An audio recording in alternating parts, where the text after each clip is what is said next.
Ang challenge natin ngayon ay tama o mali. Tama ba na si Jesucristo ay muling nabuhay? Anong answer? Tama ba na si Jesucristo ay muling nabuhay? Ano? Tama o mali? Tama. Yay! Pili ka ng number. 1 to 10.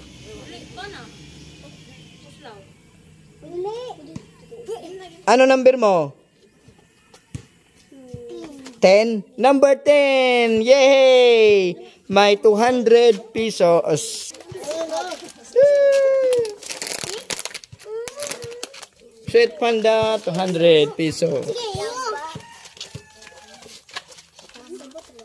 Tama o mali? Kailangan ba na magsisi tayo sa ating mga kasalanan? Tama. Hey! Anong number? 6. Number 6. Hey! Piatos at 1,000.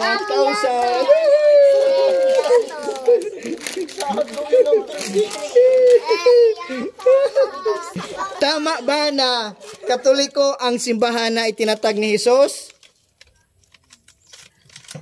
Tama. Yay! Tama! Anong number? 4. 500. Sa?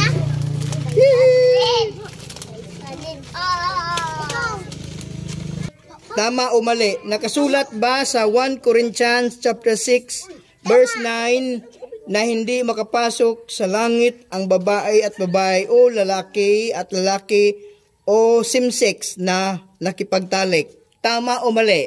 Tama. Yay! Anong number? Ano number mo? 7. Yay! 1,000 plus easy.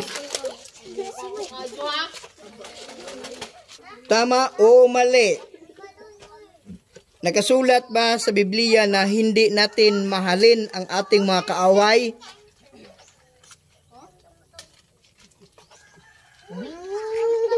Tama o mali?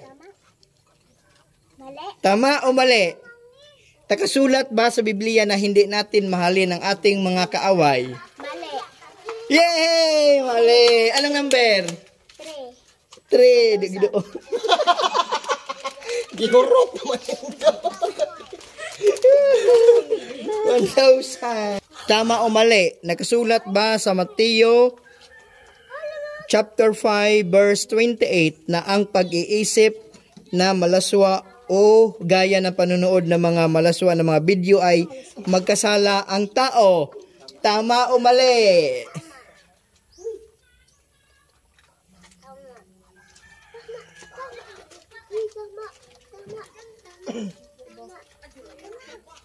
Tama. Tama? Tama. Tama is correct. Ano number? 2. Wishing. 500. Tama o mali? Nakasulat ba sa Episo chapter 6 verse 2 na igalang mo ang iyong ama at ina? Ito ang unang utos na may kalakip na pangakong ikaw ay giginhawa at hahaba ang iyong buhay sa lupa. Tama. Yay! Number 8. Wow! 1,000.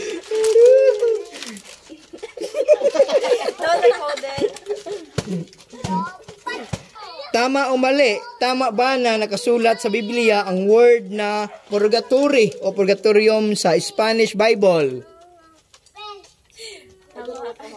Ano? Tama. Weh, anong number? 9.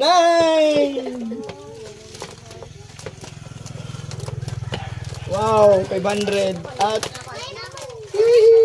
tama ba na nakasulat sa Deuteronomy chapter 18 verses 10 to 12 na hindi tayo gagawa ng mga pamahiin? Tama. Eh! Anong number? 5. Correct.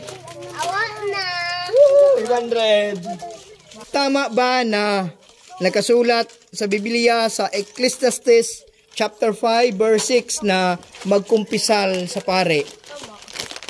Yay!